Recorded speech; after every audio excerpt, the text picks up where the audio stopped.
My family left me bleeding after my C-section, then demanded $5,000 weeks later, but one decisive move I made left them in tears begging forgiveness. After my C-section, I begged, "Can someone please hold the baby so I can rest?" Hours passed. Nothing.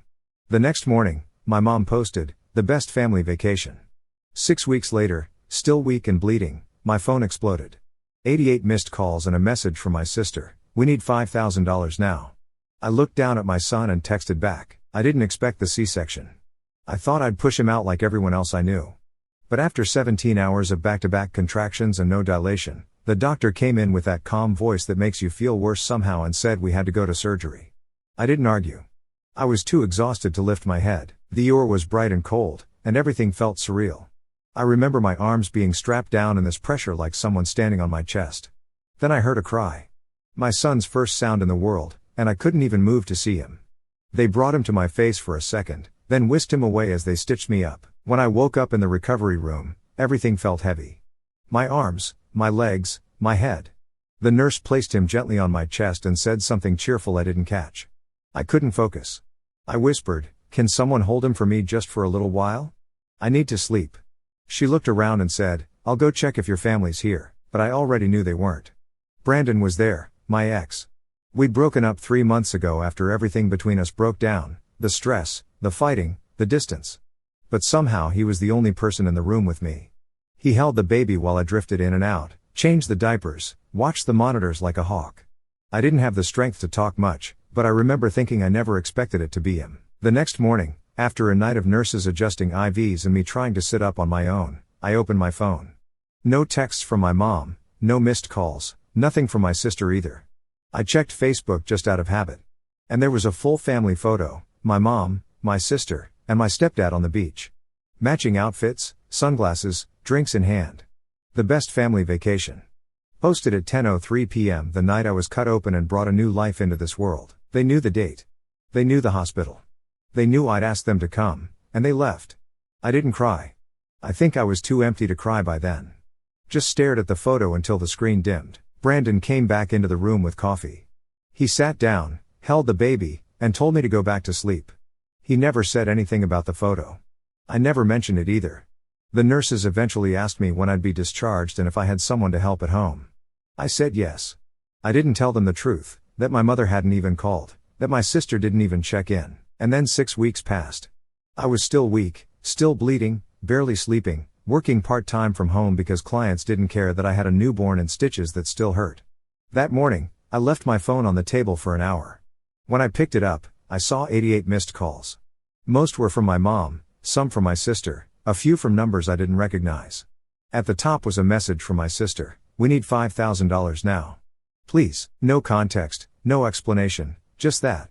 I looked at my son asleep on my chest. Then I texted back, "I'll see what I can do." Even then, I still thought maybe they'd just forgotten, that maybe I was overreacting. But that message was the beginning of everything shifting. A week later, I didn't just say no. I started planning. I didn't reply right away. The message just sat there on my phone like something sour I couldn't quite swallow.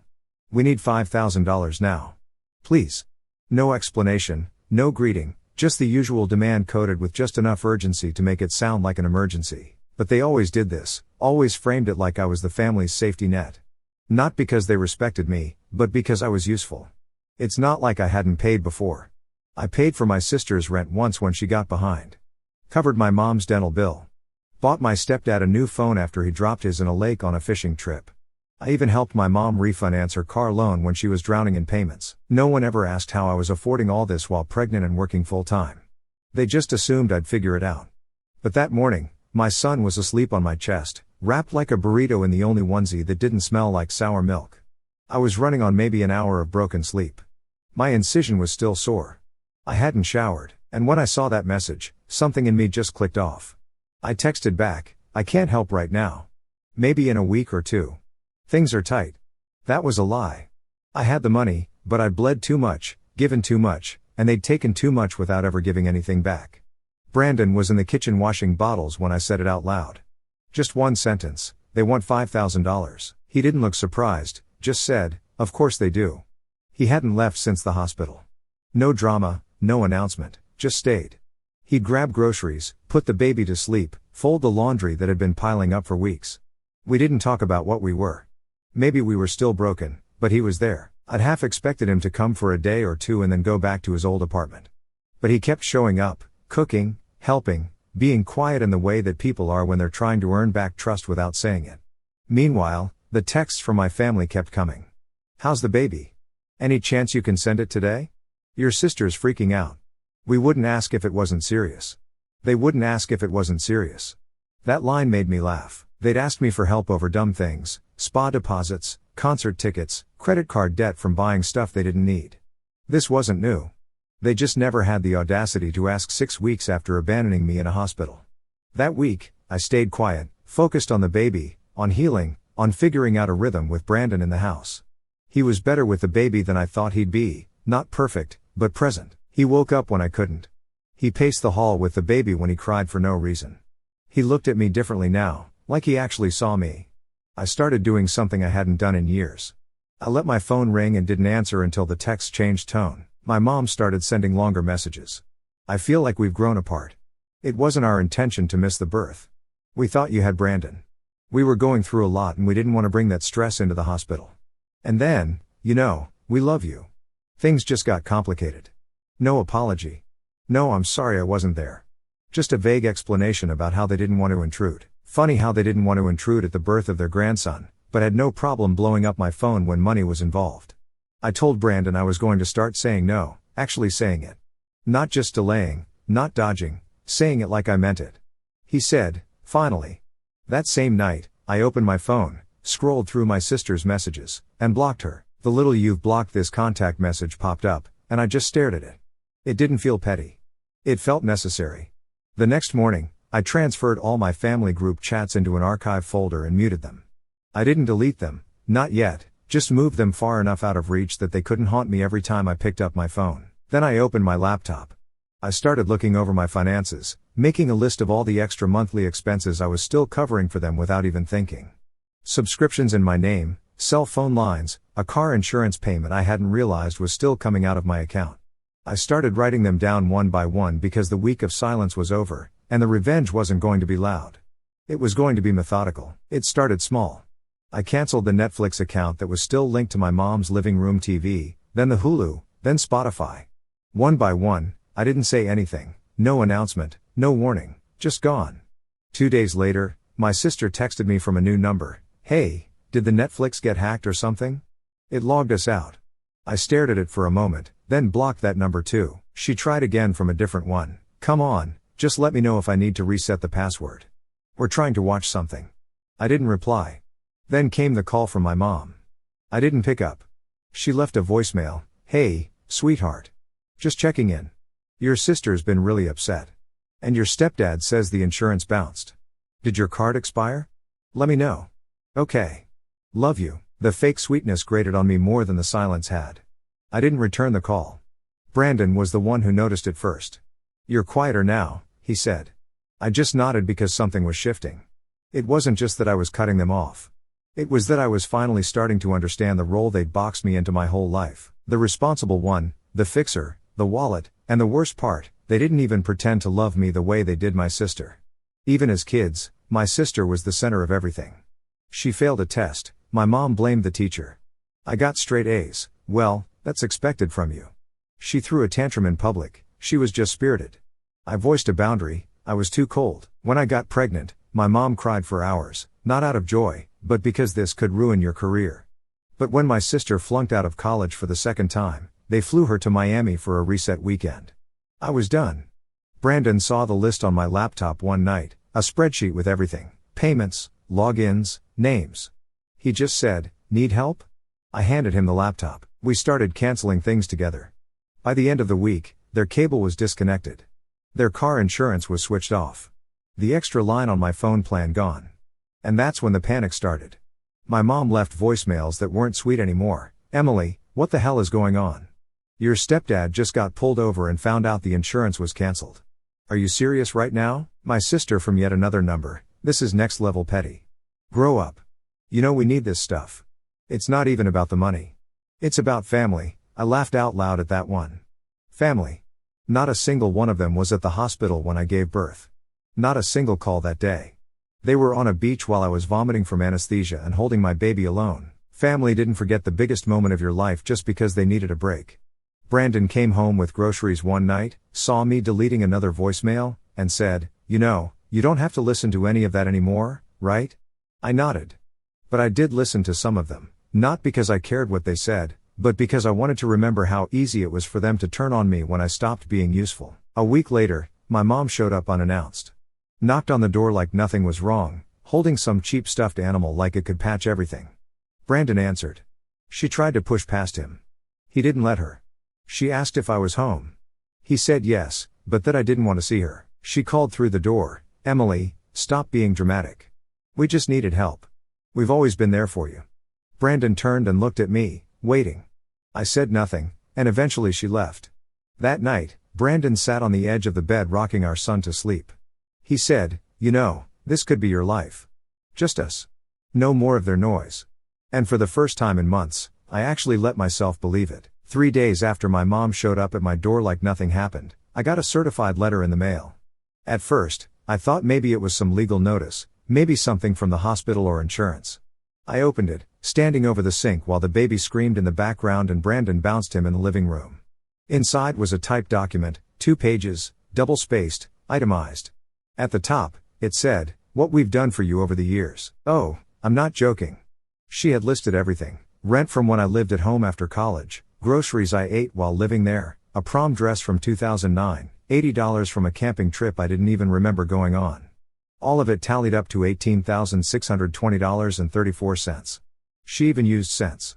Taped to the back was a handwritten note: "Emily, this isn't an attack. It's just to remind you that family is about give and take. We helped you. Now we need help. It's time to give back." I just stood there holding it, stunned. I had just carried a human out of my body. I had healed alone. I had paid for their bills without keeping score. And they had the nerve to send me an invoice. I brought the letter into the living room, handed it to Brandon without saying anything. He read it, folded it back up, and said, "So, they're billing you for existing now?" I wanted to laugh, but I couldn't. I felt nauseous. It wasn't about the money. It was what it meant. They saw me as an account, a transaction, a person they could guilt and manipulate until I folded. Brandon put the letter down and said, "So what now?" I didn't answer, not then. Instead, I posted something to Facebook, first time in months. It was a photo, me and the baby. I was in pajamas, no makeup, hair unwashed. Brandon was in the background holding a bottle. No perfect poses, just real life. The caption was short: "No visitors, no help, no support, just us. And we're finally okay." I didn't name names, didn't tag anyone, but people knew. The comments started rolling in: old classmates, friends from work, even my old boss. "Proud of you. This is what strength looks like. So glad you're surrounded by love now." But my cousin Sarah messaged me privately: "Emily, just so you know, your mom's freaking out. She's calling people saying you're unstable, that Brandon took over your life. She's saying you're keeping the baby away from the family out of spite." That's when something inside me snapped clean in half. I sent Sarah a voice message. I didn't yell. I didn't cry.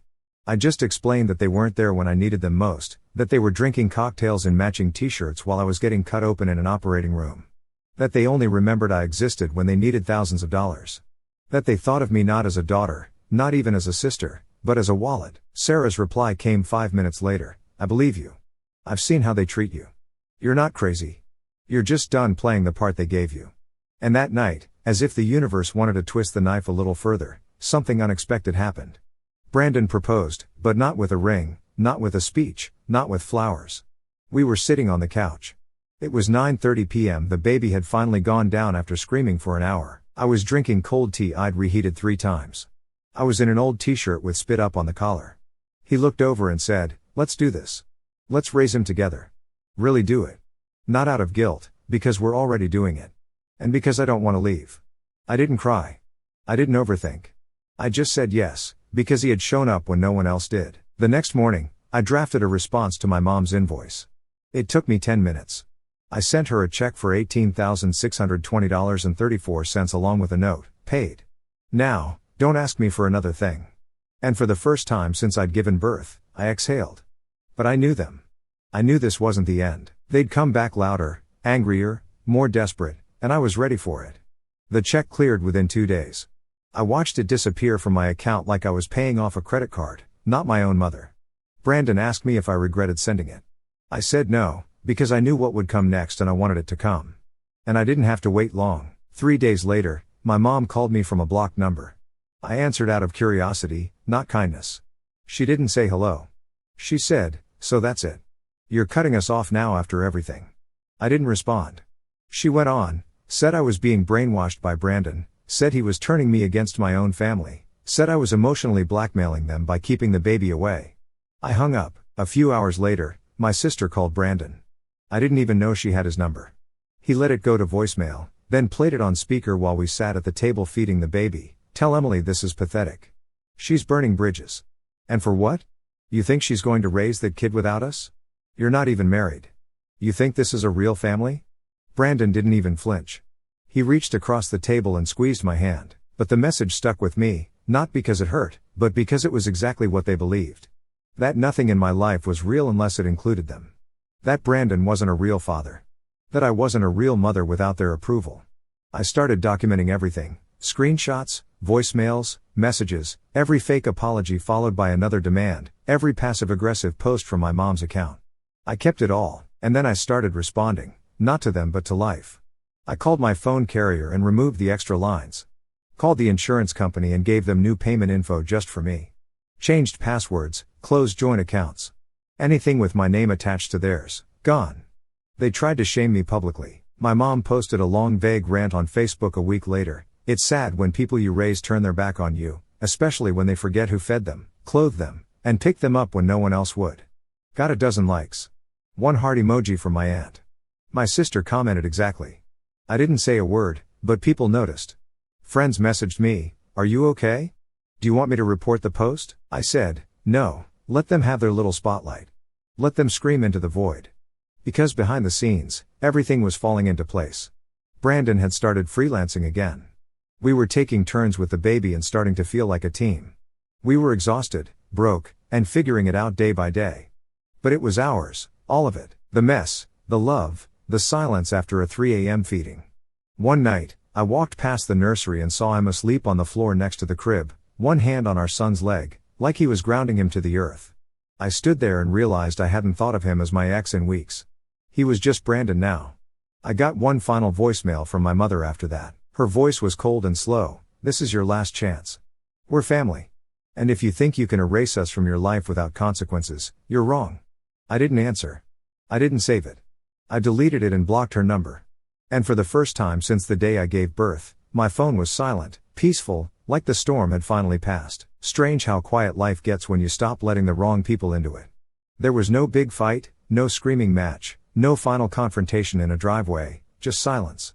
After months of drama, manipulation, and guilt, I blocked the last number, archived the last email, and closed the last financial tie. And the world didn't end. In fact, it got better. I started waking up without checking my phone in dread. No missed calls, no passive-aggressive texts, no new emergencies that somehow only I could fix. Brandon and I fell into a rhythm. It wasn't perfect. We still argued sometimes. The baby still had nights where he wouldn't sleep unless one of us stood bouncing him for an hour, but we were figuring it out together. He hadn't moved out, and I hadn't asked him to. Somewhere along the way, that question just stopped being a question. He was home now. He started leaving little notes in the kitchen, reminders for bottle times or "you got this" scribbled on the corner of a grocery list. He wasn't trying to fix me. He was just there. And after everything I'd been through, that was everything. One afternoon while the baby was napping and we were finally sitting down with actual hot coffee, I asked him if he remembered that fight we had 3 months before the birth when he walked out and we thought that was it. He nodded. I said, "Why'd you come back?" He thought for a second and said, "Because I realized I didn't want to miss anything. Not the good, not the hard. And because you were the strongest person I'd ever met, and I was tired of pretending that didn't matter." And that was it. I never spoke to my family again, not after the Facebook post, not after the threats, not after they tried to show up to our apartment again and found the building had updated its entry codes. They faded out slowly, like background noise you don't realize is gone until you notice the silence. And strangely, no one begged me to fix things anymore. Once the money stopped, once the power shifted, the urgency vanished. My sister moved on to her next crisis. My mom found someone else to guilt. I heard bits and pieces from cousins, How my name came up less and less, how the story changed until they pretended they didn't even know what had happened. But I did. I knew exactly what happened. I became a mother. I stopped asking for permission to live my life. I chose the man who showed up, not the people who vanished. I built a home out of pieces they tried to convince me were worthless. And I never sent another dollar. Sometimes I think about that hospital room, about whispering, "Can someone hold the baby so I can rest?" And hearing nothing, no one coming, no one caring except Brandon. And now every night as I put our son to bed, I walk past Brandon brushing his teeth or cleaning up the kitchen or lying on the floor making the baby laugh. And I think they were wrong. This is a real family, maybe not the one I was born into, but the one I chose. And it's enough. It's more than enough. Everything.